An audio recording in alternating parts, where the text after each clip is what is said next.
beautiful.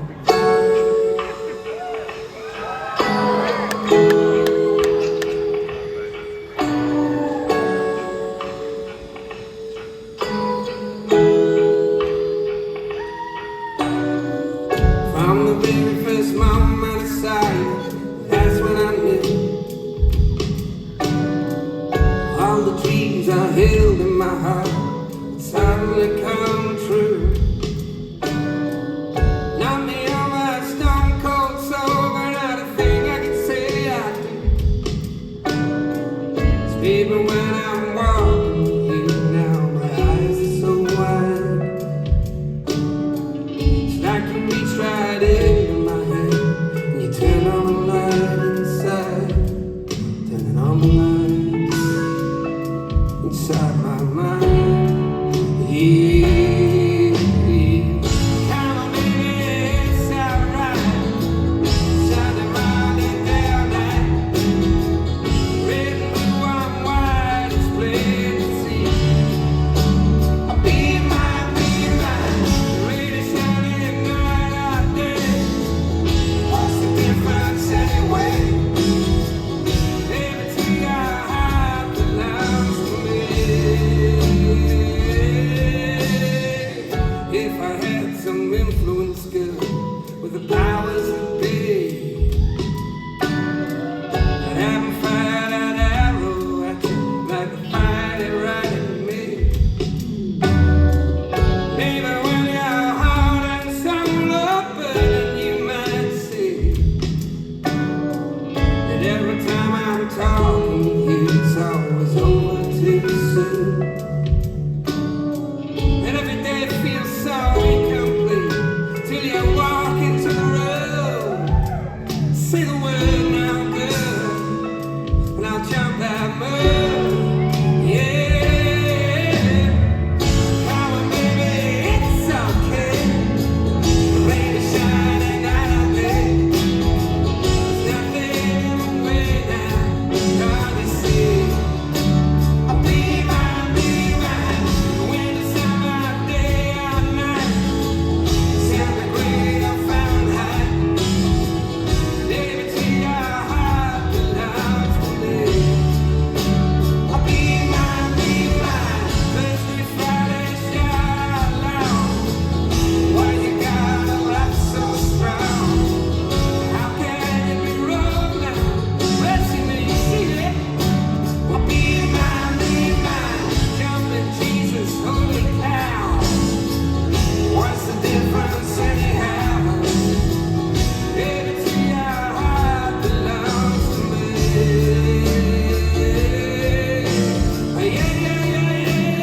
Yeah. My body's on fire, my heart is on fire. My body's on fire, now my heart is on fire. My body's on fire and I'm losing my sanity. Oh, be mine, I'm fire, now my heart is on fire. My body's on fire, now my heart is on fire. My body's on fire and I'm losing my sanity. Oh, be mine, whoa,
so we're going to stick around on the new day midnight record.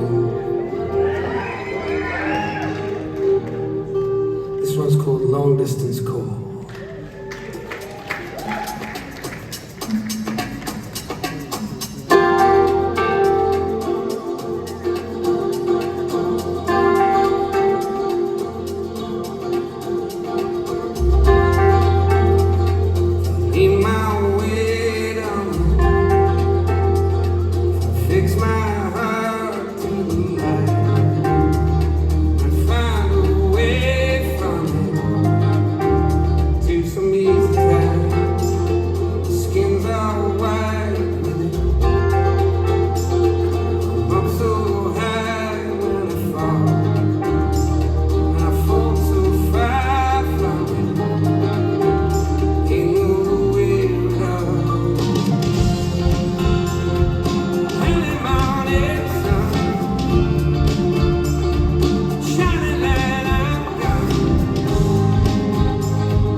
So this record's a record I haven't really turned around to face much in the last 20 odd years since it happened. I think there's lots of complicated reasons for that.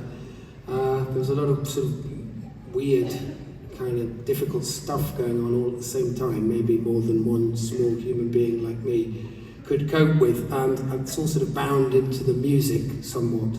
So there was the success itself, the strange complete inversion of reality when suddenly we went from sort of making a record in my bedroom to being like #1 in various countries around the world and all that crazy stuff. And getting used to all that, people staring at you in the supermarket while, you know, checking your deli choices out. Yeah, those they are. I resented greatly. There was all that stuff, and then I lost my dad obviously during the White Ladder process. We'd had a child and a traumatic birth, and my wife ended up in intensive care. And I was literally going from the intensive care ward over to the mix room to check that the mixes were going well. Anyway, you know, I guess of the three things, I don't know.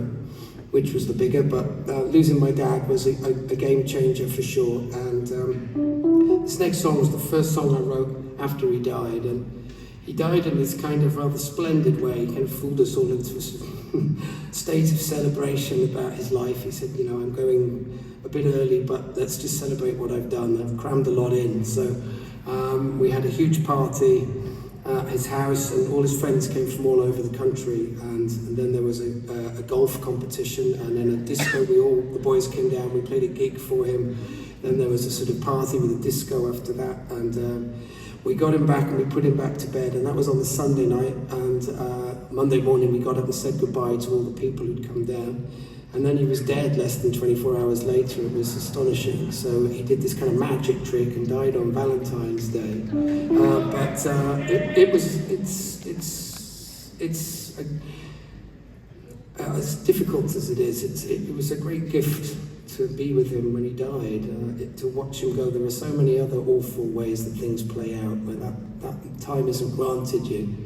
And it changed my perspective on things forever, completely and utterly. So, and we were in this strange, we'd only said goodbye to everyone, like, you know, that morning, and then we were calling them up the next day going, you have to come back because the funeral's on Friday. So it was for the bed and breakfast industry in Wales, it was a good week. So we booked out the whole town, and they all came down again, and he'd said, no dark colours, no black. I want everyone to dress brightly and celebrate life. And he wanted to be delivered to the cathedral. He basically bribed the dean of the cathedral because he never went to church or anything. No, I've always been a believer. There was something went on behind closed doors, and a few banknotes were passed back and forth.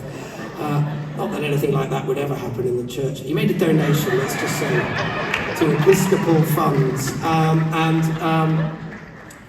And the next thing, he had this cathedral burial, and obviously I was kind of famous at the time, so it was like a sort of A-list event for St David's, which is a tiny place in the middle of nowhere. I had a very funny story which tells you a lot about small town mentality, and it's that the mayor of Los Angeles, I don't know how many years back this was, had Welsh ancestors traced back to St David's, and he wanted to twin Los Angeles with St David's, and it was proposed that, oh Christ, static, sorry, Jesus, sorry Lord, I shouldn't have, nothing like that ever happens in the church, no way. They turned it down. St David's turned Los Angeles down. No way, no, we don't want them coming up, no A-listers coming over here and ruining it now. So it's a true story. So anyway, yeah, so he had this, his coffin was made of chipboard, painted with blackboard paint, with more money for the NHS, a concept that hasn't taken on over here, but more money for the NHS painted on it. And he'd spoken to the flower lady in St David's, said, nothing over 25 quid. And so we kind of said, let's throw in everything you've got, roses, leases. No, your dad spoke to me, nothing more than £25. He said, I'll make a football out of carnations for you. So that was as glamorous as it got. So anyway, all this stuff, all this mad stuff, and we were going up to people who were like, everyone dresses in black in chapel-going Wales anyway. And we were saying, the dad says, no black at the funeral. They're just sort of looking at us. And we got into a kind of giddy state, anyway, which didn't, after he died, all our friends came down as well. It was a giant sort of love-in, and the band were there. It was a crazy time. And yeah, this sense of something special having happened was lighting me up. The grief hadn't started. Grief is the shadow of love. So it takes a while maybe before you enter that shadow. So there's the shock of what's just happened, and then we were all in this crazy state. So I went to stay with my wife's sister, and she had a piano, something I didn't own at the time, and I wrote this little song for my dad. And I think all the time that he was passing, I had a tour booked, of course I did. Some Things Never Stop. The 6th American White Ladder tour was already booked in, and we were playing some big venues, Radio City, things like that, Universal Amphitheatre in Los Angeles. It was a big deal, and I think maybe that's why, because he so badly would have liked to have come. It's a shame. Well, sadly he isn't, but he's in me. His spirit is in me. So sometimes I catch myself in the mirror and think, oh my God, it's Dad. That's the age I'm getting to. He's virtually the same age as I am now when he died, so which is a staggering thought for me. So crossing that meridian line anytime soon. So this is the song I wrote, anyway, the first song I wrote in response to him dying, and this is Last Boat to America.